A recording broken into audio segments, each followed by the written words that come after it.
मसीह यीशु के बाबरकत और पवित्र नाम में आप सबकी सलामती हो। खुदावंद आप सबके साथ हो।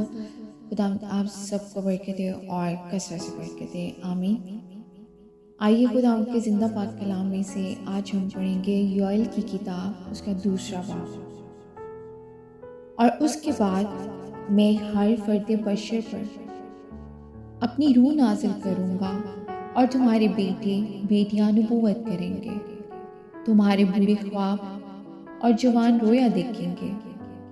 बल्कि मैं इन अयाम में गुलामों और लोंडियों पर अपनी रूह नाजिल करूँगा और मैं ज़मीनों आसमान में अजायब ज़ाहिर करूँगा, यानी खून और आग और धुएं के सतून।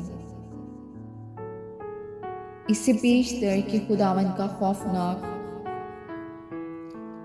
रोज़े अजीम आए, आफताब तारीक और महताब खून हो जाएगा और जो कोई खुदावंद का नाम लेगा निजात पाएगा।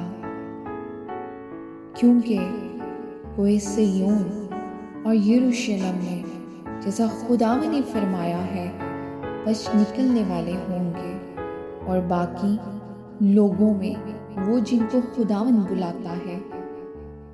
आमीन। खुदाम के जिंदा पाक कलाम के पढ़े और सुने जाने में उसकी बरकत और खुदावंद का शुक्र हो।